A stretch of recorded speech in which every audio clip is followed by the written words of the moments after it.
Here we go. We are live. Very, very cool. I'm going to pull up affiliate secrets here. Boom. Awesome. Sometimes I can peek over there and see what's happening before I think we see it. Yep. We are live, guys. Welcome, welcome, welcome. It is Monday morning, January the 25th. 11 a.m. Money Monday. Austin. Money Monday. Yeah, we get lots of payouts on Mondays. They're always a good day. And it's 11 a.m. Austin, Texas time. And we know from past experience that probably a lot more people are going to catch this on the replay than are going to be able to join us live right now. And so if you're tuning in right now at a replay at a later time, we welcome guys. We are so pumped about sharing what we're going to be sharing today. Just to sum it up, we went live last week and the week before to let you guys know that we were putting this together and planning this. And this is just 5 days of very raw, real, and honest snippets of our story, things that we've learned along the way, just so much that we want to share. We've got a lot of notes, but inevitably there will be things that we have to skip over, and there will be things that we kind of add just impromptu, but we are just so pumped about it. And so we're going to hit the ground running at 11. It is 10:59. And it seems like it's always 10:59 for a very long time before it's finally 11 and we get started. So we do have some people jumping in live right now. Welcome, guys. In fact, for those of you who are joining us live, go ahead and comment #live so we can see who's joining. And we're going to be asking you to comment along the way through as well. So let's just break the ice of dropping a comment by giving us a #live. This is going to be an interactive presentation. Interactive presentation. And for those of you who are joining on the replay, welcome. Give us a #replay because we would love to see who's joining us for that too. And man, awesome. We are really excited. It's finally 11 o'clock. Guys, to be respectful of your time, we're going to hit the ground running. We've got a lot to cover, and even though we have 5 days, we could do this for 5 months or 5 years and have stuff to share every single day because we've been through so much, we've learned so much, and it's just been quite a journey. So I want to go ahead and jump in. And so Greg and I, a lot of you guys know who we are, and then there's probably also equally a lot of you guys that don't. We get to share things this week that have transformed our lives completely. It's going to be a fun week. We've been on this journey for a long time. At the very beginning, 15 years-ish. We're both 35 right now. No, sorry, I'm 35. Greg's 34. And probably in college around 20 was when some light bulbs went off in our brain just to what our future was going to be. And we knew that things were not going to have to be just the way that we were taught. We're going to dive into all of that. But Greg went to college. He had about a 10 or so hour drive one way. And a couple times a semester when he'd drive home for, spring break and then back. And when he'd go after Christmas break and when we would come back at the end of the semester, we would talk sometimes for hours. We would just get on the phone and talk for hours about just what we were learning about life and ultimately what led to what we learned about business. And those conversations were the very beginning of this 15-year journey. And so we're going to hit the ground running, guys. We're going to start, and I'm going to stick to my notes because I could talk for hours. And so I'm just going to take a minute every now and then to look at my notes, get my bearings, because we really want to share these specific things with you guys. So cool. Some of you guys may be new to Greg and I. Others of you have heard maybe some of the interviews that we've done in the past. Maybe you're in Greg's course or you follow the videos that we post on Facebook. Either way, welcome. We've got a lot to share today that you probably never have heard before. And some of this is a little bit of the nutshell version, but that's okay because there's a lot there. So we're going to start by talking about who we are. And put very simply, we are just two guys from a small town in Mississippi. Our hometown is Starkville, Mississippi. The town is still, after all these years, only a town of about 20,000 people. Now, that's actually not so small for Mississippi, but compared to like people from everywhere else, that's pretty small. Or And like where we live now, Tyler oh lives in man, Georgetown, I live in Round Rock. Is close, to 1 million people and stuff around Austin, Texas. So, yep. And so drastically different from what we grew up experiencing. Our hometown is the home of the largest university in Mississippi. It's Mississippi State University. And the interesting thing about that is that the university's enrollment is over 20,000 students. So the university is bigger than the town. And when school's in session, there's more than double the population than when school's not in session. It really creates an interesting dynamic. The whole town that we're from revolves around the university. All the businesses, restaurants, everything revolves around the sports schedules and the semester schedules. We lived in this bubble of a whole life that centered around a university because it wasn't a town of 1 million people and there just happens to be the University of Texas with 10 or 20,000 students down the street like in Austin, but our whole world revolved around the university. And it was the lifeblood and the complete center of our hometown in not just business, but also culture and philosophy. All the people in town that worked at the university were educated people with masters and PhDs that taught at the school. So that all had the big influence on our hometown. So this is the culture that we grew up in because of that. This is what we were taught. This is what was ingrained in our brain from being very, very young. Make good grades, graduate high school, get into college, make good grades, graduate college, get a good job, stick with it, play the long game, work hard for 25, 30, 35, 40 years, retire, and enjoy what's left of your life. And that is what most everyone that we knew did. All of our friends' parents, it was very likely that at least one of their parents worked at the university, and that's kind of why they ended up in our hometown to begin with, was graduating from college and getting a job at Mississippi State teaching or in IT and all the different departments on campus, administration. Most of our friends, one of their parents worked at the university, and that's true for Greg and myself. My dad and Greg's mom worked at the university. That's what tied people into our hometown. And a lot of people came and went too, because when people took a job elsewhere, they moved, and people came into town because one of their parents or both of their parents got jobs at the university. So this was ingrained in our brain. This was our life experience. This is what we were taught. And that's it. Work hard, play the long game, give it a good 30 years, retire, and then enjoy your golden years. And that's about it. That's what life was. That's what life as we knew it. And I really share that because that's all that we knew. So this journey that we're on took us to completely new territory that we were 100% unfamiliar with. And we had to discover all of it for ourselves. But I don't want to jump ahead. Greg added this little interesting thing as we were putting our notes together, that after you retire, you actually take a pay cut. So for 30 plus years, you've given your life to this university, and then you've got to take about a 15% pay cut and figure out how to live on less even there at the end. And it's not the direction that we're going to talk about in business. And I can't wait. I don't want to jump ahead, but I can't wait to get there. So the only career type jobs were at the university.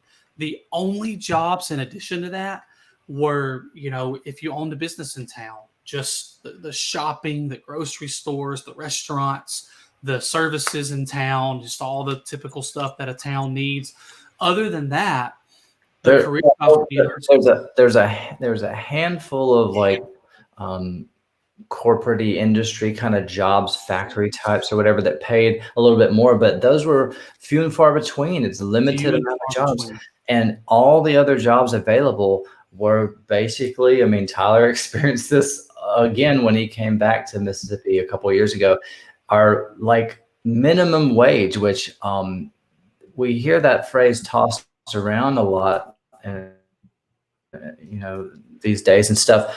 But I actually looked it up a couple of years ago because I was like, I wonder what the actual minimum wage is, in Mississippi now, because years ago there was all this uproar in different states and counties, raising it to 10 and 15 and whatever. The minimum wage in Mississippi is the same as the federal minimum wage, which hasn't increased a penny in over a decade. Yeah, 2008 or 7. Yeah, 7 or 8. It hasn't increased a single penny. And that's what people still get paid. So yeah, that's what most of the jobs pay or start out at. So, and they feel like they're being generous to people by giving them like $8 an hour or $9 an hour, because that's over the minimum wage. But we all know that that's poverty. So you got minimum wage jobs. You got a couple of like corporate-y kind of jobs out near like the airport and stuff, and factory type jobs. You got the university, and outside of that, you can take a big risk and start your own business. Those are like the only options. And we didn't have any. Some of our friends' parents were in business, but our parents weren't in business, so we didn't have any role model to guide us down that path. So like our path that was laid before me and Tyler was basically, play it safe. Ideally, we already had a foot in the door with both of our parents to get in on Mississippi State and to get in some sort of position at Mississippi State and just play it safe for the next 30 years and retire off the whatever state retirement. They've got good benefits, whatever that means, but that just kept coming up, benefits, but that was our world. Start at the bottom, graduate and you start at the bottom. You're going to have the hardest job for the least pay, but that's just paying your dues for a few years. And you show up every day and you work hard so that you get noticed and recognized and eventually promoted and eventually move to a different department, to a better position. But it's all your increases are just incremental year over year with very few bigger jumps, and those jumps are still nothing compared to what's possible with a business. And so, yeah, like Greg was saying, other than the only other positions that were pretty decent at the time, besides what was mentioned, is if you were like the general manager at a restaurant, and that was a salary, and that's about it. Opportunity was slim. And we just want you to know where we come from so you can really understand the journey that we've been on. And so we're not here, by the way, to talk down on school, degrees, your achievements, your careers, etc. We're not here to talk down on any of that. Plain and simply, we just never had any luck at it. And we didn't even come from a place where there was very much opportunity to have any luck at it. So we never succeeded in the corporate world, guys. We the only jobs in our hometown were university related or these other few things that we mentioned. And we do know this. There is a 1,000s to 1 ratio of people that truly succeed this way, like in a career, and especially when it comes to wealth building, not just doing good or great, but creating and building wealth and building assets that produce money. And even when people do make good money, they really have to go and do something on the side and start getting into real estate and buying properties and land or being part of development. They have to put that money into other things, because a job is just not going to pay you hundreds of thousands or millions of dollars a year, except for about 0.1% of people. So it's a 1,000s of people to 1 ratio to have wealth success anyway in that path, no matter who you are. So I share all of this, where we've come from and what we've done and how we weren't anything majorly awesome or successful in the corporate world, to illustrate one simple point. Why is it important? We are not special, guys. Greg and I, we are not special people. We don't come from families with a name and a reputation, opportunities handed to us on a silver platter, trust funds, deep pockets, or anything at all like that to allow us a foot in to build wealth or anything like that, guys. I cannot stress enough that we do not have a unique advantage or edge here. We didn't come from money or wealth. We didn't come with a trust fund in place. We weren't handed any assets like if nothing else, we've got all these houses and I can just like take over those and have a $10,000 a month income. There was no pile of cash. There was no hard assets or soft assets or assets of any kind producing anything for us, period. And Craig can just nod his head and agree because that is absolutely the truth for both of us. We promise you that. We were doing things the way that we were taught for years. We got those full-time jobs that didn't translate to the money for all that hard work and investment in our degrees. The only advantage that you could really have, we didn't graduate with any student debt, but that came at a price for our families. My dad worked at the university, so I got like half off of in-state tuition, and I worked all throughout college, and I literally never took a spring break off or summer break off or a winter break off. I worked except for the 2 weeks in the winter when the university was literally shut down and the buildings were dark. I worked to help pay for it, and my parents met me and we paid off every semester as we went. But Greg's parents, his grandparents chipped in. Greg went to Savannah College of Art and Design. Greg has first off, I had a huge scholarship, but yep. It was a super expensive private college. So it was still expensive with the giant scholarship. So like Tyler was mentioning, my grandparents chipped in, my parents refinanced the house to pay for that. So I could come out with no debt. So it's not that we just used what we had, but it took everything, all of our resources to come out with no debt because, it's just college is ridiculously expensive. So so that's what it took. A lot of sacrifice and like from both sides, both of our families.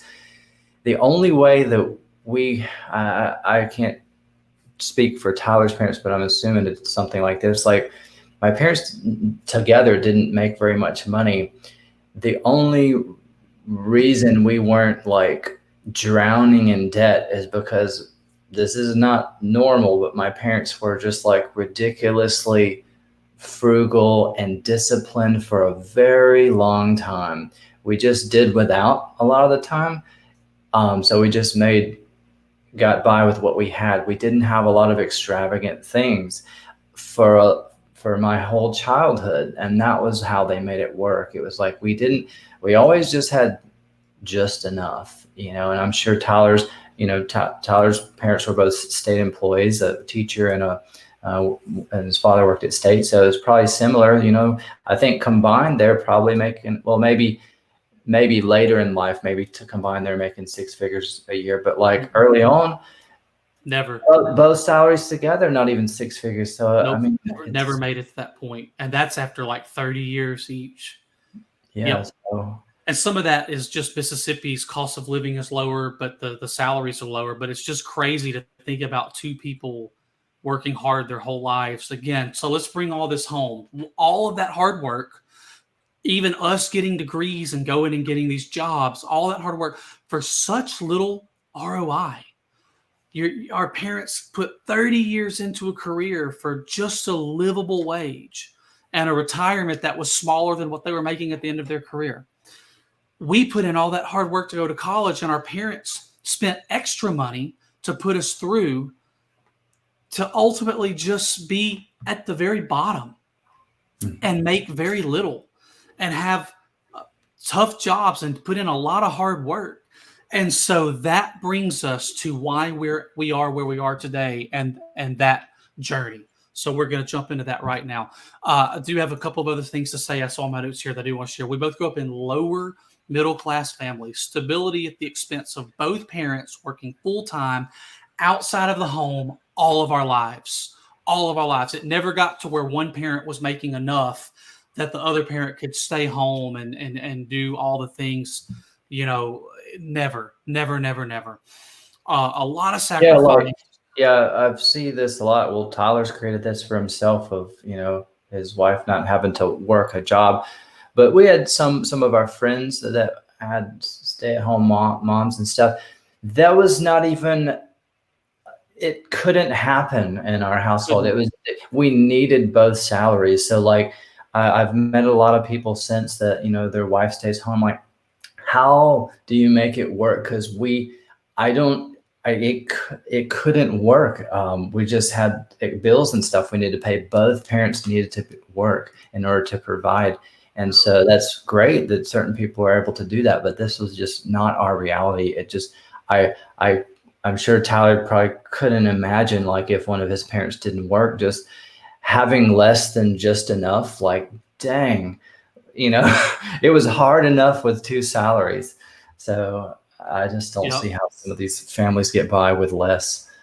Yep. And so, guys, we are so grateful that a lot of sacrifice from our parents and our families, not only in the careers that they built, but what they put into us to give us the best chance possible. But all of that was in the framework of this whole make good grades, graduate, get a job, work hard, right?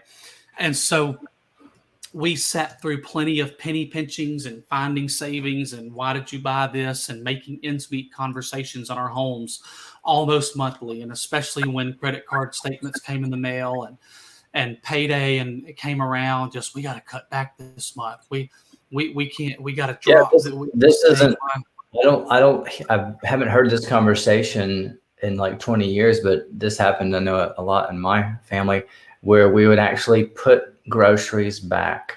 We're at the checkout line and we have a limited budget for that week. We were still paying with checks or cash a lot of times, and credit cards weren't, credit cards were around, but credit cards weren't as abundant as they are now. And I don't even think debit cards really existed too much. And we, if it, with tax and stuff, if it was over our budget for that week, we would just have to put back a couple of those items. And it's kind of this sick feeling when you've got people in line behind you and you have to be and you have to select which item is the least important that you can afford to put back that week, because you need toilet paper and you need the other items. It's, man, just how, I would see my mom and sometimes my dad do that, and it just made me feel poor, and it's not a good feeling to just, because I can't do anything. I didn't have a job, so I can't do anything to fix this. I just have to take that, and then just see that happen.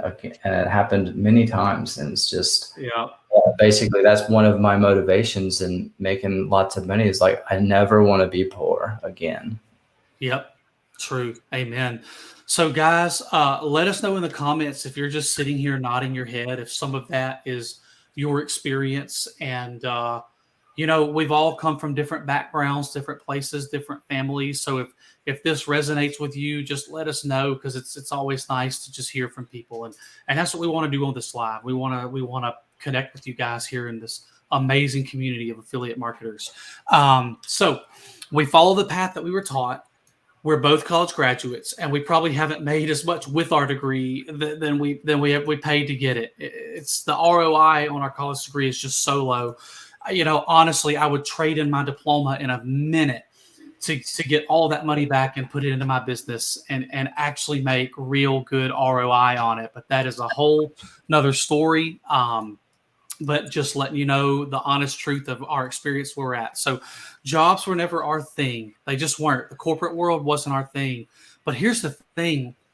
We started to scratch our heads and look at the people around us, and we kind of knew that not everybody was on this path. Not everybody did this. There were people that did different things, and we didn't know anything about it, but we knew that it was there. We always had this appetite and this urge of just people doing it differently. that a job just didn't satisfy. So we didn't know the answer. We didn't know the solution, but we knew it wasn't for us. But we didn't know how. We didn't know what that path looked like in contrast to the one that we were taught. With very little industry in our hometown, no corporate offices for companies and stuff, we didn't grow up around people that worked for private companies like they do here in Austin. So we just didn't know. So the jobs in our town put such a heavy emphasis on a degree that we went that way. And, something that Greg and I have talked about is that had we been successful at a job, we might not have ever done this. We had to make money. There wasn't going to be money coming through our career, through our degree, and through the path that we were taught. So the only chance and opportunity we had to make better money and ultimately become wealthy and build wealth and build assets was to do something outside of that. Yeah, about my early mid-20s, I kind of had the epiphany that if I want to get rich while I'm young, I'm going to have to do it myself, because if my parents aren't already wealthy, how can they gift me riches if they don't have it themselves? So I have to, if I want this and be able to enjoy it while I'm young, I have to create it. I have to figure this out. And I certainly didn't want, it's a nice idea to think way far in the future and be like, oh yeah, one day when I'm rich and maybe I have money, then I can do these things. But you're forgetting one thing. If you do make it to that old age, you're old and you're probably not going to be as mobile as you were when you're young. You're not going to have the energy. You forget all that. And if you're thinking about inheritance, that's after your parents die. So they're not going to be around. So it's all this sadness and stuff. You want to have money while you're young. And we didn't, our parents couldn't gift that to us. Sure, they would, if they had it, they would love to give us that gift, but they didn't have it. So we had to figure out a way to create it ourselves if we wanted to enjoy that sort of lifestyle. Yep. That's right, guys. We had to do it. We had to break out of the prison. We had to bust those bars and get out of that cell. We had to learn how to make money if we were going to do well in life. And that's just it. I don't quite remember where it all began. I just remember conversations all throughout the years. But we knew that there was a difference in wealthy people and all of our friends and our parents and the way that our lives were. And Greg went to the private school in town for a little bit. And so our hometown had one public school and one private school. What was interesting is, guess who went to the private school? All the children of all the parents who owned the businesses in town. Not very many people went to the private school. Everybody at the private school, we went to church with a lot of them, and all their parents didn't work at the university. They were the ones that owned the businesses in town. What does your dad do? My dad works at Mississippi State. What does your dad do? Oh, and just have some kind of business. Oh, he does. Yeah. He owns a restaurant, or he's a manager. I thought of this too. Tyler and I played sports growing up. We both played baseball. On the teams that you're on, the teams, the coaches, the head coaches of the teams were usually the dads of the kids, and those dads, the dads owned a business. Whatever the team was called, it was a local business in town. So I don't know if you ever thought about that, but those teams that you played baseball and stuff growing up, and me too, coach pitch and stuff. The teams we played on, the brands we represented were the businesses, the local businesses in town. And the head coach was the owner of that business. Usually their best friend. The owner of the business and their best friend was the assistant coach. Exactly. And usually who got to bat first? Their kids. Their kids. Who was the star? Went to the private school. Their kids batted and got all the sports. Guess who made all-stars? All the coaches' kids. So a lot of opportunity was afforded to them because ultimately they had a business and their life was different. Here's what we saw. We didn't have the framework yet, but their parents had these businesses and they controlled their schedule. They could show up anytime to anything, even during the work day. Our parents worked from 8 to 5. Their parents could show up at 11 in the morning or 2 in the afternoon for a school function or go on a field trip or whatever. We just didn't, we really, when we were kids, it was like, how did like your two parents get to come and none of ours do? Or like those random days where we got to go home early from school, like 2 o'clock. We'd always have to ride home with a friend because our parents had to work. Yep. Our parents just weren't flexible. They had to take off of work for something important, but the parents with businesses were always flexible and able to be there. Their whole lifestyle wasn't the same. They lived in nicer houses and, and we just like, wow, these people live in big, nice houses compared to us. And so here's what we didn't know, guys. And we're going to jump forward now into our journey. Here's what we didn't know at the time was that their whole plan, their whole existence was different. They didn't just control their schedule. They owned their time. And we've got a great story about that tomorrow, about how money is infinite, but time is finite. And it's so, so important in business. One of the most important things when you step out of a job and into your own business is that you own your time. And your time is valuable in creating wealth. That's coming tomorrow. They wouldn't walk in tomorrow and get fired. They weren't at the mercy of a boss. They were the owner. They were the boss. Their business was an asset. Their business produced cash and held value. Their retirement plan was either continuing to live on the income from the business because it could run without them or with very little input, or they could sell their business. So they weren't the benefits that Greg talked about earlier. I want to jump in that. Tyler's got an uncle who owned a very successful restaurant. And right before Corona, this is 30-something-year-old business. Right before Corona virus came around, he sold it. He got, I think, a couple million. Millions. Yep. Millions and millions of dollars. Retirement. He's good. He doesn't have to do anything else. Doesn't have to do anything. Guys, when when you work at a job, your retirement plan is work for 30 years until the retirement fund, the 401k, the IRA, whatever it is finally big enough that the residual income come off of it pays the bills. If you've got a business, you can just sell out, or you can get a business that's fully functioning with very minimal input, and you've got income forever. It's a whole different plan. Their business was their tool for wealth creation. And guess what? You can have more than one business. You can't really have more than one career. You can't. Unless you're willing to work 16 hours a day and can find 2 jobs that you work 8 hours here and 8 hours there, you can't have 2 careers. You can only have one career. But you can have multiple businesses, and every business has leverage. Every business has its own credit report, credit history, credit score, credit cards, lines of credit. And then you have multiple businesses. You have multiple points of leverage. An individual can only have one credit history, one credit report, one credit profile. You can't go create another you. There's not 2 of you. There's not 3 of you. There's not 4 of you. But you can have as many businesses as you want. You can start one. You can buy one. You can join one. Each business is a separate entity, a separate EIN, a separate credit history, a separate credit score. Like I said, it gives you access to tons of leverage. And then you can sell one and go buy a different one. There's so much available to you with a business than there is in a career.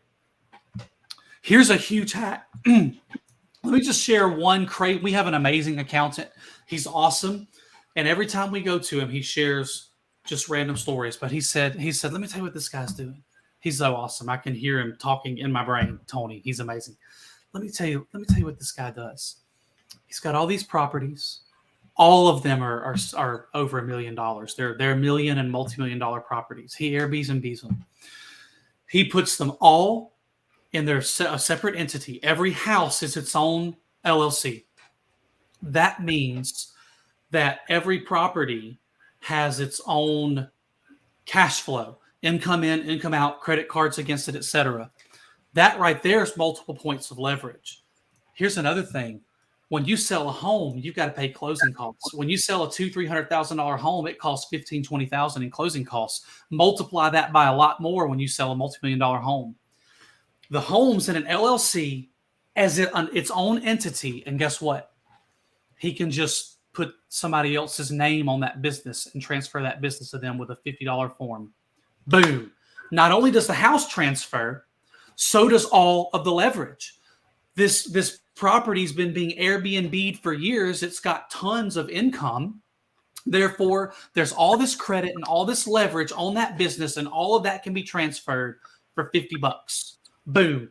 Someone wants to buy the business from me, I'll sell it to them, and I'll just go file a form and make them the owner. Now they're 100% owner. That's powerful. That's one illustration of a million how a business can be so, so powerful. Guys, if this is resonating with you, just let us know. You guys, some of you have learned a lot along the way, and we just love your I see that there's already quite a few comments on here, and that is awesome to me. I love it. I love it. And we'll be responding to the comments after we finish the live here. So and here's another thing about taxes. We're going to give one more example of a million, why it's good to have a business. As an employee, you get taxed the very highest point, and it comes out of your money before you ever get paid. But as a business, as a self-employed person, you pay yourself first. You have all of your write-offs and deductions, and then you, at the end of the quarter, assess how much you owe. So you have that cash flow that you can use in the meantime. Even in a 30, 60, 90-day period, you get all of your revenue, and you can use that in your operations and then go and pay your quarterlies at the end, which you sometimes could use that cash flow to generate more money before you actually owe it to the government. And even if you're just making $30,000, $40,000, $50,000 a year self-employed, it's more money, and it goes further than when you're employed. Yeah, if you're employed at $50,000 a year, go ahead. Yeah, if you have a good accountant, he can explain it better than probably us. But like $50,000 as an employee and $50,000 as self-employed, if you're self-employed and make that, it stretches farther, and you can just have a better lifestyle with the same amount of money. That's right. And once you understand that and you experience that yourself and it clicks, you're like, oh, wow, I can actually have a really decent lifestyle for $30,000, $40,000, $50,000 that I'm making myself, because I get to control where that money goes. And I can have all these tax breaks that I don't get when I'm employed. That's right. That's absolutely right. So let's break this down, guys. An employee who makes $50K a year, if your tax rate is 20%, that's $10K of that $50K gone. And it comes out of your paycheck before you ever see your paycheck. You only ever touch $40K all year long. If you're a business owner and you know, I can generate $50K of revenue in a year. You touch all of that $50K and you give it to the government later. And you immediately start deducting expenses. You write off the bedroom in your home or the office in your home. You write off some meals that are business related. You write off some mileage that's business related. It goes further because you touch every dollar of that $50K, and you start whittling down how much of that is actually taxable income. And so you see a whole lot more of that $50K, and it goes a lot further than the person that's employed making $50K. And so that's the second and only illustration today that we'll share of the million reasons why having a business. Just an example of that second thing. If you go to Disney World, if you're going to it with your family as a personal expense, you got to get there. You got to stay there. You got to incur all the expenses and go home. Hope it was fun. Hope you enjoyed it. It's several $1,000s gone. As a business, let's say you go there, there's a conference in town, and you're at the conference for 2 or 3 days, and then you stick around at Disney World for 2 or 3 days. You can write off all the mileage there and back. You can write off the hotels for 3 of those nights because you were there on business. You can write off the meals for 3 of those days because you were there on business. You're going to see a lot of savings and keep a lot more of the $50K, even though you still got to go and have the experience. But now there was a business there. There was a conference there. It quickly adds up. And then when the revenue gets bigger and you do more things and you're flying places and you're doing things for business, but also enjoying them as an individual, it's It's two completely different universes that you're living in. So there's an example of that. I want to keep moving because I want to just it's a win-win-win all the way around. These people think differently. These business people think differently. Their whole life is structured differently. Their mindset is different. Their life is different. They spend their time differently. Their goals are differently. Here's the thing, guys. Anyone with a business would tell you to quit chasing or building a career or a job and start building a business. Here's the catch. We're not taught this in school. School centers around teaching you to be a good employee. Higher education, bachelor's degrees, master's degrees, and PhDs are there to teach you to be a better employee, but never a business owner, never an entrepreneur, never the person stepping out and creating income, but going and working for somebody. We're not taught how to start a business. No, there's no class for that. Nobody teaches you how to start a business in high school. Nobody teaches you taxes. Nobody teaches you anything about business in school. We're set up for failure from the beginning. And I always make this joke. I'm so glad that I know what a parabola is. And I'm so glad that I know that about E equals MC squared. And I say that extremely sarcastically.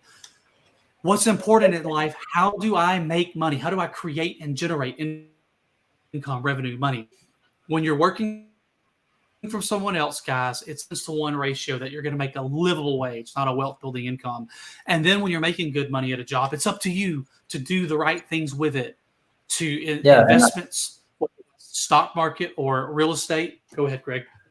I just want to reiterate, like, you, from so many angles, whatever, health, wealth, finances and stuff, we're fed a broken system. We're set up to fail. That's why so many people are failing. The only reason that our parents survived that or whatever, or managed to, get through that, and, we didn't have mountains of debt ourselves and things like that, and they didn't. And I think both of our parents probably did get into a little bit of debt and stuff, but they overcame that. But they did it through a ridiculous amount of discipline. And most people just don't have that, because it's unrealistic. And to sustain that amount of discipline for a couple of decades, that's not ideal for anybody. Pinching pennies forever, and then, okay, you were disciplined all those years, and you finally, thank God, you made it to retirement, and now you got to pinch even more pennies. That's what a horrible existence. Like, that's a terrible, boring life, and it just takes a ton of discipline. It's the only reason, but a lot of our friends, parents and stuff, they either made more money, or the ones that didn't, they did suffer as a result of that. They, maxed out credit cards, and that's just the way they got through life, because the system's broken. It's designed so that you fail, and so that you're going to be trapped forever. So think of it. Just think of like one little element of it. You don't know what you want to do, but society tells you you have to go to college, or else you're stupid, right? That's what we were taught. Or you're a failure if you go directly into the job force, or if you have no other means to pay for college, then you go into the military, even though that's the smarter option, because they'll pay for college and you have a guaranteed job when you come out. But they push us towards college when we don't know what to do, because they don't give us really much direction in high school. So how do we know what career we want to do? And then immediately they say, well, everybody's pre-approved, everybody's already qualified to get these loans or whatever. So you're starting out life with a mountain of debt when you get out of college. And then with no guarantee on jobs. And if you're in a place like Mississippi, you're going to be lucky if you get a job that's paying you $36,000 a year before taxes. How are you going to pay back those loans with that? It doesn't work. It doesn't work. I think you just said the words that need to be said. It doesn't work. Yeah, it is a broken system. It does not work. Yeah, Tyler's mom was a math teacher. The math just doesn't work out. If you just sit down and think about this stuff, it doesn't work. It's set up for everybody to fail. That's why everybody's so stressed because none of this stuff makes sense. And the stuff that does make sense gets suppressed, like the stuff that we're kind of hinting at and alluding to in this video, and what we'll talk about more in the future sessions. It's, it's what the wealthy people are doing, but it just gets suppressed. It's not what you're going to see on the evening news or whatever, or trending on YouTube or whatever. It's not popular, but this is how you get out of that. It's doing, I don't know if we'll say this in a future video, but like successful people, I've said this in other videos that I've made, they're not better at doing things you think they're doing. They're doing something completely different. They're going in the opposite direction. So Tyler told y'all, a couple of minutes ago, we're not anything special. We're not smarter or better than any other entrepreneur or whatever. We don't have any special advantage.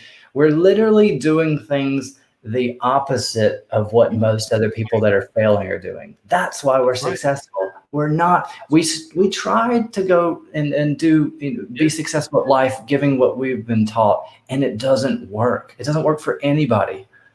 At the risk of a terrible pun, we gave it the old college try, which is what we've been talking about. And it didn't really even work for our parents. The only reason why they made it through that is through a ridiculous amount of discipline, which most people don't have. They made it work. It didn't really work, but they made it work. And that word "made" translated to intense discipline and restraint. Missing out. I mean, my family only went on 2 vacations in my entire high school career. 2 times. I only went to the beach once and Disney World once. And all 18 years old.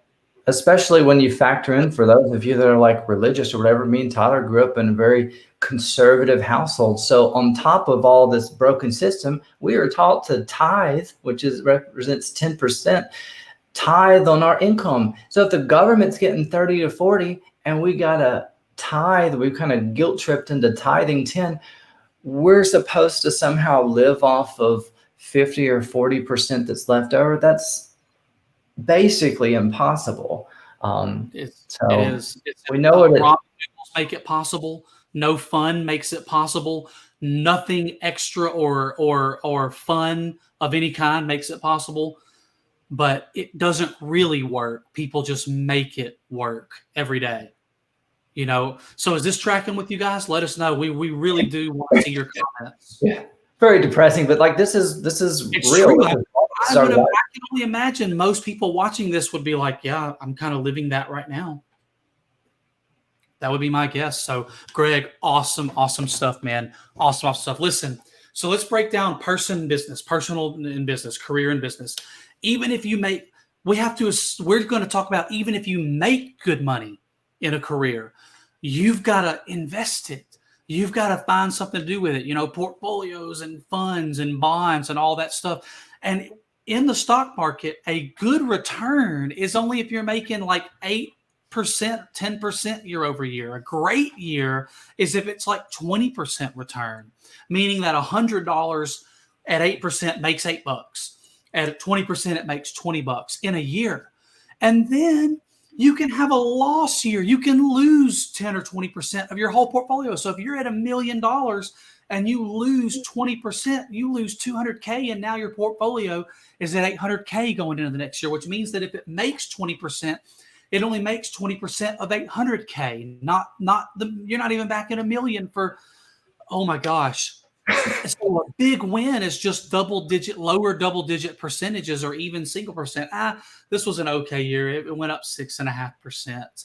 So you didn't lose, but your money only made 6.5%. It takes a long time and a lot of contribution to get to something that produces a few thousand a month to live on.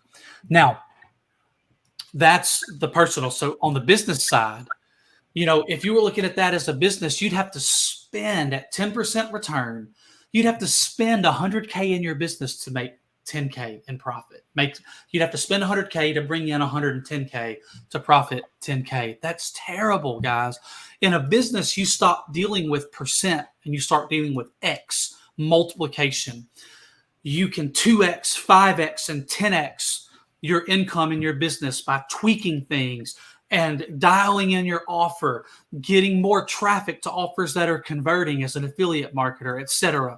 And you can do that in a year. You can 2x, 5x, 10x your revenue in a year by dialing things in. And here's the math and the secret. 2xing your income in a business does not mean 2xing your work.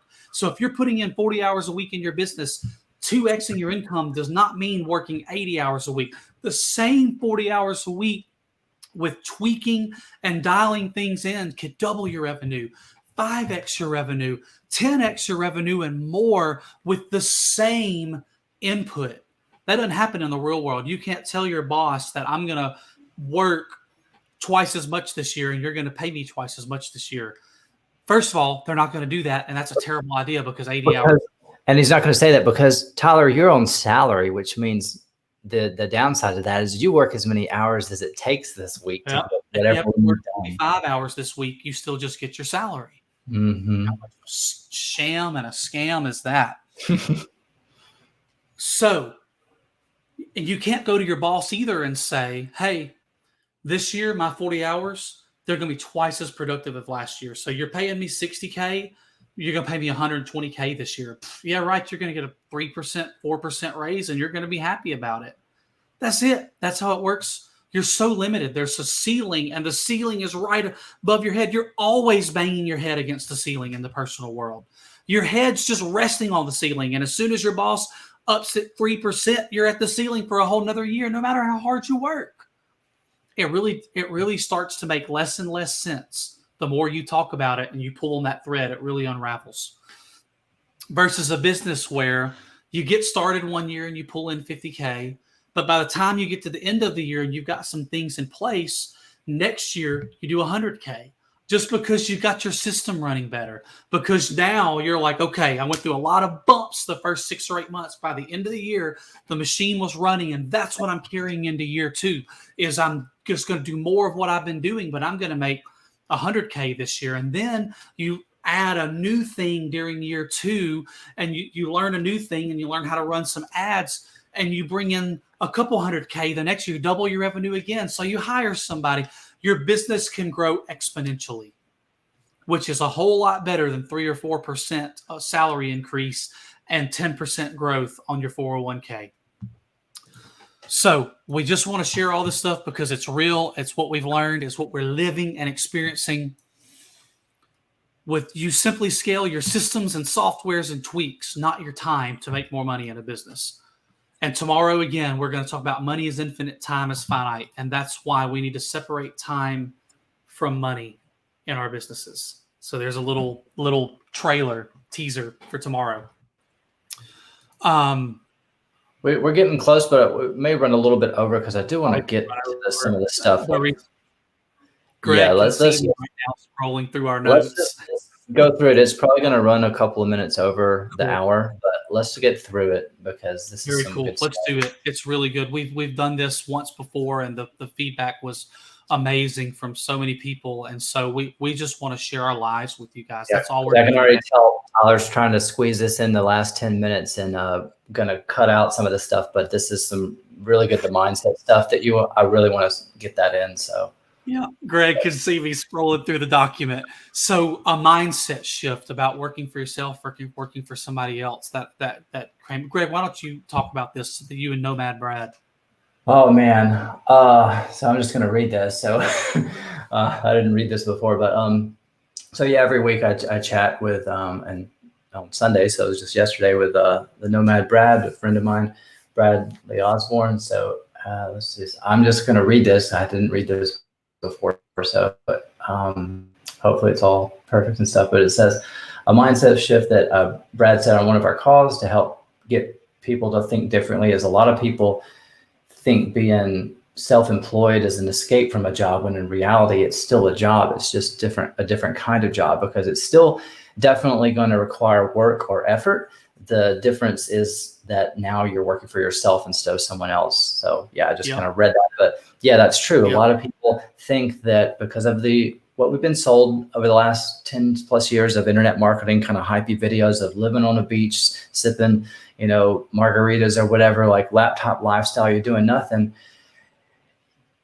Well, it takes something to create that sort of lifestyle. So it's work, it's effort. Me and Tyler aren't working all the time, but when we are working, we're working. We're working. And we're, with what we do and what we teach people how to do, we're working towards building these passive streams of income that work for us when we, choose to step away for a couple hours or days or take a vacation. But it's still a job. We're just now working for ourselves. And to be honest, that's definitely an adjustment in the beginning. It took me about 90 days to warm up to that myself, of just getting comfortable with I tell myself what to do now. And it's okay for me to be at the gym at 10 in the morning, because even though nobody else is here, because I work for myself now. I remember walking to the gym and thinking that, because I used to only be able to come to the gym after work, which was when everybody else came to the gym. So it was very crowded and I couldn't get on the machines. But at 10 o'clock, that's right after people leave to go to their job and right before they come there for lunch. So it was wide open at 10 in the morning. It was awesome. But it took me months to kind of give myself permission and be okay with it's perfectly acceptable for me to be at the gym at this time in the morning whenever I want to come, when everybody else is at a job, even though I'm only about 30 or whatever, but super young guy. And I just do what I want in life now, because I've created that reality for myself. That's right. It's so true. It's so true, guys.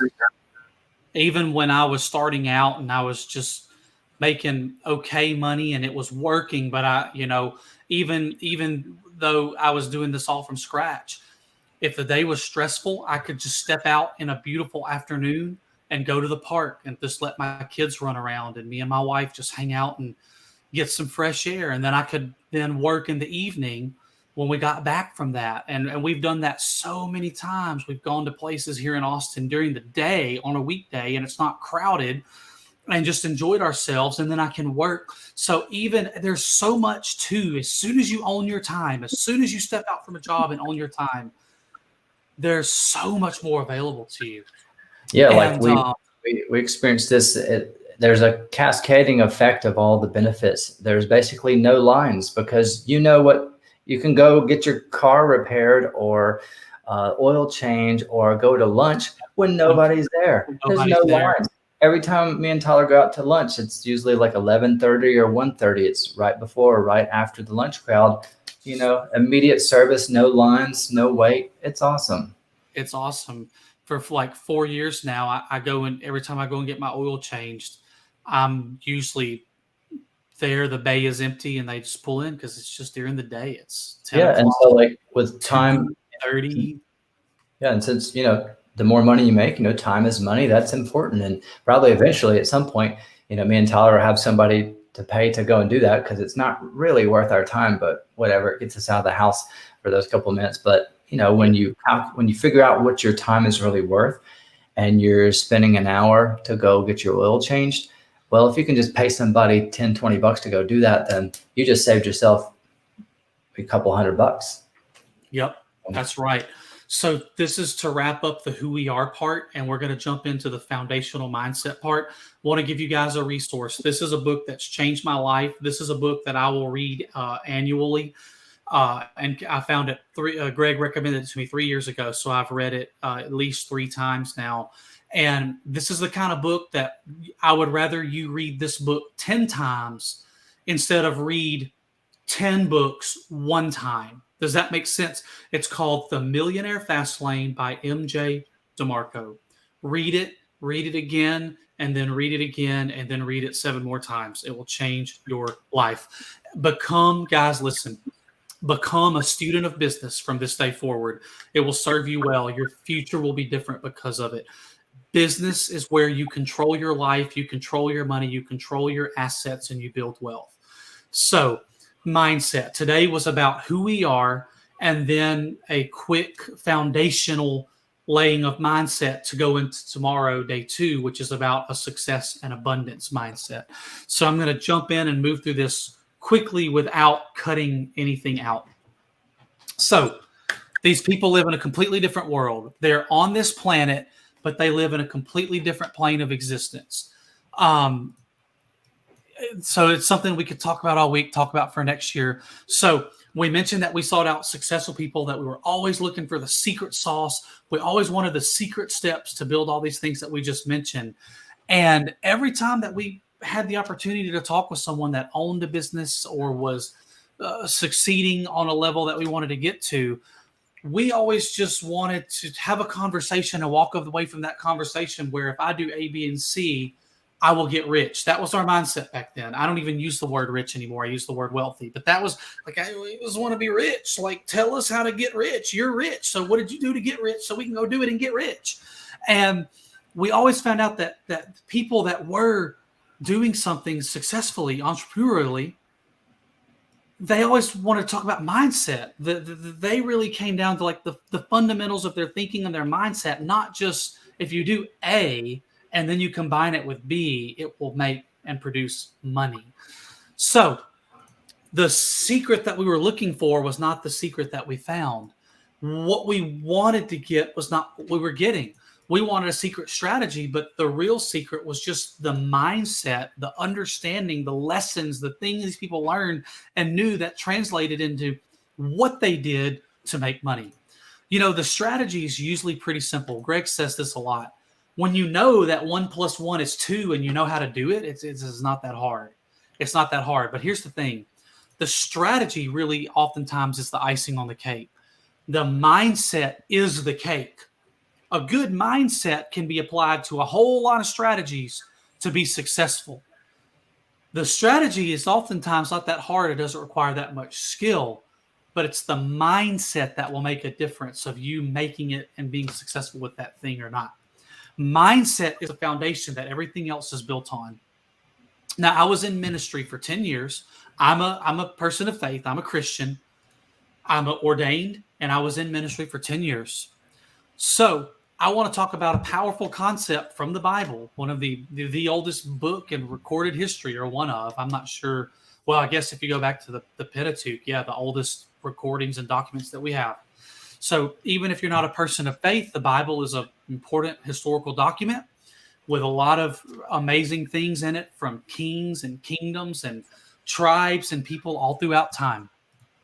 And this is what I want to talk about today, is the word repentance. It's in the Bible. In the New Testament, Jesus talks about repentance. This is how most people define repentance, as turning around 180 degrees and doing the opposite of what you've been doing. Now, that is the result of repentance, but that is not the definition of repentance. Repentance in the Greek, New Testament was written in Greek from 2,000 years ago onward to today. The word is metanoia. Repentance or repent is metanoia. That's actually two Greek words put together. The first is meta, which means change, transformation, right? Metamorphosis, all these things. Meta always means change. And noia means thinking or thoughts. It means to change your thoughts. It means to change your thinking. It means to change your mind. Your mindset has to change. This is the lesson of repentance. Change plus thinking. The lesson is this, is that if your mind doesn't change, your actions won't change. If your thinking and your thoughts don't change, your actions aren't going to change. But if your mind changes, then the actions that you take out of that mindset will also change. And that is how you will become successful. Your actions will always follow your mind and never the other way around. Whatever your heart and mind believe, that's ultimately the action that you're going to take every single time. Let us know in the comments if that makes sense to you. So that 180-degree result happens because when your mindset changes, when your thoughts change, metanoia, meta change, noia, your thoughts, well, guess what? Then your action changes and you are doing something different now. Simple as that.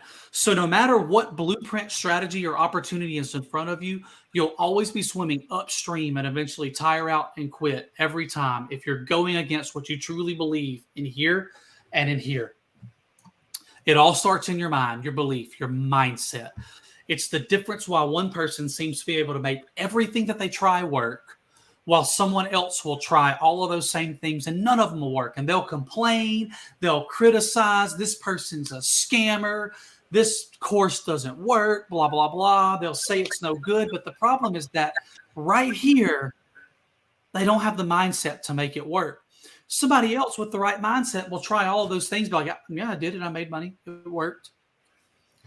It's the difference in those two people's mindset. I promise you that. If I've learned anything that I would share with you, if you're watching this video and you take away anything, take away that. Your mind's got to change for your actions to change. If you're stuck, you're not stuck because of what you're doing. You're stuck because of what you're thinking. And I really hope if that resonates with you, please let us know in the comments, because I could blow up the comments right now with how much that resonates with me. Why do two people start going to the gym? One person's life's transformed forever. Another quits in 4 months. Mindset. Why do two people start a program? One builds income while other one has absolutely no success at all. Mindset. Spoiler alert. The answer to all of these questions that I could ask you is mindset. You have to change your thinking.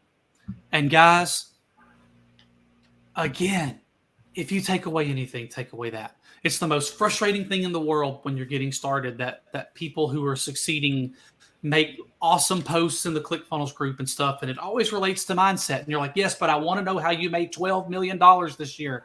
And their post is just, this is what I learned. This is what I learned this year. And that's what they learned, which produced the $12 million. Latch on to the mindset stuff, because then when you find a strategy, you'll make it work, and you'll do it until it works. It bothered us that we had the opportunity to talk to all these people. Mindset was the thing they always talked about. But over the last decade plus, it makes more and more sense. In all of your life, guys, success and happiness and all of that stuff, if that's the big Carnival cruise liner ship, then mindset is that rudder in the water that's going to tell that thing where to go. Listen, if it's a supercar with all the best engine and transmission and the 2-foot wide tires, all of that stuff, mindset is the steering wheel that's going to direct all that power where to go. And whether it goes straight into a wall and crashes and burns, or whether it lays down lap times that Hondas only dream of. Guys, I'm a car guy. I love supercars. But all that power has got to be directed by the steering wheel. Your mindset is going to tell all the stuff in your life where to go. Your body will do what your mind tells it to, and not the other way around. A weak person can beat a stronger person with the right mindset. If a weak person just says, you're going to have to kill me or I'm going to win, the strong person may just be like, I'm not that invested, man. Like, okay, you win, you win. It's so true. Will Smith says this, I'll beat you with hard work. If we're on a treadmill, I'm either going to beat you or die, because I'm not going to quit. That's mindset. That's the grit that makes people successful. They didn't become successful and then get that gritty. They got that gritty and ultimately worked hard enough to become successful. Greg and I's first biz op back in 09, like he was in a biz op and he pulled me into it because we wanted to make money, by golly, and not at a job. Greg was introduced to Jim Rohn, and Jim Rohn has one of the best illustrators. Oh my gosh. Jim Rohn, he said this. He said, I may not be better than you, but I'll knock on more doors than you until I sell more than you. And if that happens, even if I'm not a good salesperson, I can beat a good salesperson. That's powerful. I'm just going to take a breath right now and let that sink in. Like, I just got to breathe. An okay salesperson can beat a good salesperson if they try harder. The good salesperson may be like, man, I can make all my sales from like 8 o'clock and by the time to noon, and by the time I go to lunch, I'm done for the day. So an okay salesperson is like, I don't close as many people as you, but I will work until 8 in the evening if that's what it takes to make 1 more sale than you, 5 more sales than you, 10 more sales than you every day, and make more money than you and be more successful than you. I'm more successful than you, not because I'm better than you, because I ain't going to quit. I promise you guys, this is where it's at. And, Greg kind of mentioned about Brad earlier, how it's just a different kind of work when you're working for stuff. Hard work is relative. To me, like construction, tending to the 3 acres of land that we lived on, cutting the yard in the Mississippi summertime. That's hard work. That's hard work. Doing this, it's not quite as hard to sit here in this comfortable chair in this air-conditioned office and work on this beautiful 16-inch MacBook Pro and do this online thing. So it's all relative anyway. When you know what to do, it's just effort. It's not hard. It's just effort. But listen, the GOATs, the greatest of all time, the Michael Jordans, the Kobe Bryants, they worked the hardest, more so than they were the most naturally talented. If you don't believe me, go look up their stories. I don't have time to tell you their stories. They kept shooting when everybody else went home. They shot another 200 free throws. They shot another 100 3-pointers. They did another 20 dunks after everyone else went home. That's what made them the GOAT, the greatest of all time. I have goosebumps right now. So true. Ian Pribble, a good friend of ours, he's a stellar marketer. He's unbelievable. He calls it having an iron will. Guys, it's these unsexy things. It's these unsexy things. Nobody wants to talk about discipline, persistence, consistency. Those are what make Will Smith, Will Smith. Those are what make Michael Jordan, Michael Jordan. All those things. They're not fun, sexy things to talk about, but they're at the core of anyone who's doing it, guys. Marketing is today, in today's world, so much marketing is all these sexy sales. Push a button, put in 10 minutes of work a day, and make millions of dollars. Guys, that's just not really true. What we're talking about, these are not sexy things that will make you successful. Guys, there's talent and skill. And talent and skill are typically defined as just things that come naturally that you're born with. But hard work is what makes an okay salesperson the best salesperson in the district, not talent, not what they're born with. It's just that hard work. Oftentimes, the most talented aren't the most successful. Why? It comes so easy to the ones who are naturally talented, they don't work as hard. Someone who has to work harder will ultimately steal the crown. They'll make more sales. They'll be the best. How are they the best? Ben, they work like 4 times as much, but they perform twice as good. Cool. Then you win. Guys, this is true. So, we love this. We have a friend, Jeremy McGilvery. He's so successful, multiple 6-figure months. He creates and sells softwares and things that help marketers all over the world run their businesses. He's an amazing guy. And he's always working. Every time Greg checks in with him, he's just like, I'm always working on something. I'm always doing something. Let's bring it into the entertainment realm. Lil Wayne, that Greg saw this video of him or something. He's just being interviewed. They were talking to me. He's like, man, I'm always in the studio, man. I'm always working every day. Every single day. Yeah. Every single day. You think with all that millions of dollars, he'd take a break. And I'm sure he does do fun things for himself, but like every single day he shows up in his studio. He presses record, starts talking about his ideas. He turns on the click track, starts to put every day. The consistency is why he's Lil Wayne. And other rappers out there who you've never heard of may have more talent than he had, but they never worked nearly as hard as he did. Yeah, like it's no secret, like why he's so prolific is the same as Jeremy. Well, how do you have so much material? How do you have so much stuff out there? Because I'm always creating content.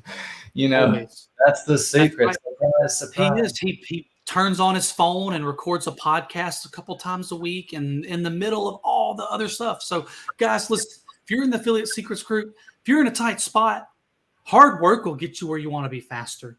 It will. Discipline, just be like Lil Wayne. Go in the studio every day. When you get off of work, go home, get in front of your computer and put in a couple of hours towards something, anything, make it work. Yeah, it may not get you from zero or negative and tens of thousands of dollars of debt to wealthy, but it can absolutely get you from where you are to being 6 figures and beyond, or very, very comfortably financially. And I promise along the way you're going to find better and faster and more efficient ways to scale when you're on that journey. You're going to find those secrets along the way. You're probably never going to find it in a book and figure it all out before you ever get started. You're going to find those secrets. Like me and Tyler don't work as hard as we used to because we've found some ways to be more efficient along the way. But that was, and I wrestled with that because, you know, I'm sure everybody on here has heard the quote, like, work smarter, not harder. And I was like, well, I want to be smart. I don't want to be dumb and have to work longer and stuff. But like, the truth is, I just didn't know. I didn't know the smart way to do it. And I still don't know a lot of the smartest ways to do things, but I do know some things that work. And if I do those things consistently, I will never be broke. Yep. And guys, when you So, develop the mindset along the way, when you do find the things that work, you've developed yourself to be disciplined, consistent, hardworking, and you're like, I'm going to do this. You'll make it work. And all of a sudden, people, wow, it's incredible. Look at you. Look at your success. You went from a job 2 years ago to your first six-figure year a year later to your first $500,000 year the next year.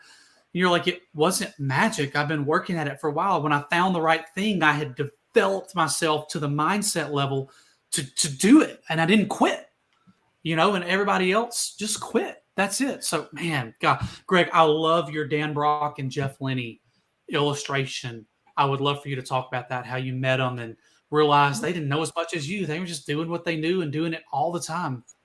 yeah. So one of the biggest lies that I told myself and pushed this off for many years was the fact that, or the lie that I couldn't afford to go to these live events, these conferences and masterminds and stuff. Most of them weren't expensive. Some of them were even free. You just had to get there. But I told myself that I couldn't afford them. I couldn't afford to take off work and figure out how to, you know, take off work and take the sacrifice there because I'm going to not, you know, get paid for those days. And also, I thought that it was a bunch of weirdos that showed up to these events, which everybody that's there is awesome and stuff that I've met. But once I finally pushed myself in to get out of my comfort zone, and it's 2016 was when I first started going to live events, and I made up for lost time. I went to like 4 that year. So so this was the second one I went to, is JV Zoo's Marketing Mayhem, which I really wish they'd start doing these events again, because those were some of the coolest events, because not only it was a very affordable event, it was only like $197. All badass marketers showed up, and they always had a awesome like concert from usually some 90s guy. And this particular year in 2016, it was Bret Michaels and Poison. What? Like it was a concert in a hotel room, like in a hotel meeting space. It was, and yeah, so that was awesome. But I met 2 guys that are my friends now in the SEO space, affiliate SEO space, Jeff Lenny and Dan Brock, the Deadbeat Super Affiliate, which is funny enough, if you guys have seen his YouTube channel, that he has a couple 100,000 subscribers. At that event, when we were talking, he said, I'm thinking about starting this YouTube channel. Well, that became Deadbeat Super Affiliate. So, but in talking to these guys, I was already making, on a good month, but it was like very sporadic, unpredictable good month, it would be like $3,000 a month. That was like an exceptional month, and that was all these tiny little crumbs and pieces of affiliate commissions all added up together. That was a good month for me. So that wasn't consistent, and usually it was just about $1,200, $1,500 a month I was bringing in. But so I was, when I went to this event, I was talking to Jeff and Dan about what they did, because I knew they made lots more money than me, in the same niche and stuff with affiliate marketing and SEO. And I was like, what are you guys doing? And once I kind of sized them up, asked them a few questions, and you can usually pretty quickly, if you know what you're talking about, size other people up in a couple of minutes. And I realized that Jeff and Dan, they didn't know nearly as much as I did about SEO. Like I had gone through all these courses, and I did my due diligence and went, spent hours taking notes, but I didn't implement as much. I implemented a little bit, but I didn't implement as much because I was scared of Google slaps and, just bad things happening to me, just nervous about taking action. And what I learned is they knew far less than me, but they took a lot more action on those little things that they did know. And so that was a big epiphany that really changed things for me, that I brought back to Austin when I came back from that event, and I was like, oh, now I can give myself permission, because these guys are crushing it with just a couple of simple strategies. I gave myself permission to take lots more action with the couple of things I did know, because clearly some things were working. You don't just make thousands of dollars on accident. So I was like, clearly there's something in what I'm doing that's working. And until I figure out a better way to make more money faster, I'm just going to keep doing the things that are already working, but do it this time with confidence, because again, clearly it's working. I'm making more than $0. So something's going right. And so I just did more of that. And that later that year, and this was in March and December, I quit my job. That was the last job I ever had. And the very next year was my first 6-figure year. So it all came down to mindset. It was, and I needed to get out of my comfort zone, go to those live events, to meet those people face to face and get that confirmation, basically give myself the confidence to give myself permission to move forward. Like I was already doing things that were responsible for what got me to 6 figures the next year. It was just, I wasn't confident because I wasn't talking to other people. I wasn't talking to other SEOs and seeing what they were doing.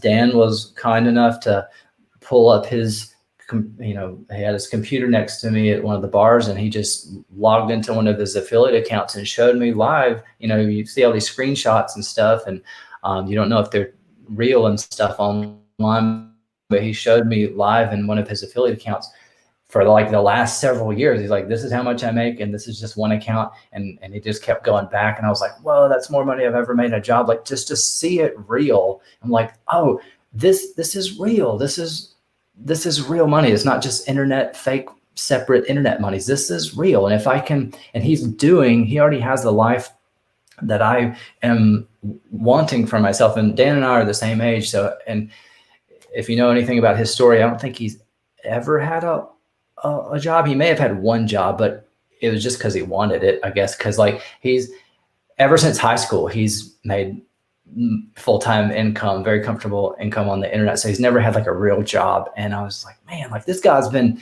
living my dream lifestyle, the real deadbeat, lifestyle that he preaches for like over a decade now.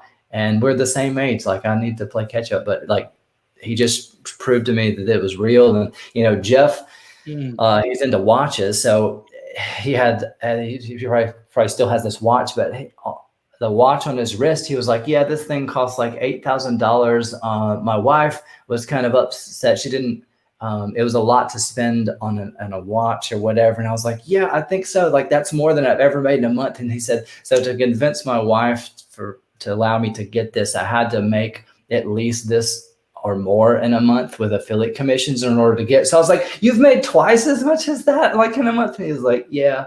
And just so that he could, justify the watch on his wrist. I'm like, your watch is worth more than I've ever made in a month.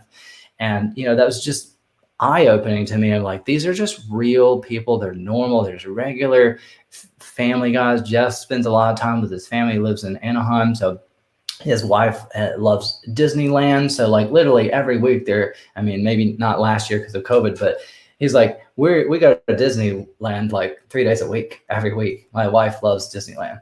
And he's able to do that because he just does a little bit of effort each day and building these affiliate sites as a one-man show. And then, Dan's kind of similar. Dan puts in a lot of effort to make those videos and stuff, but he just discipline and consistently chips away at creating content and the stuff that he does.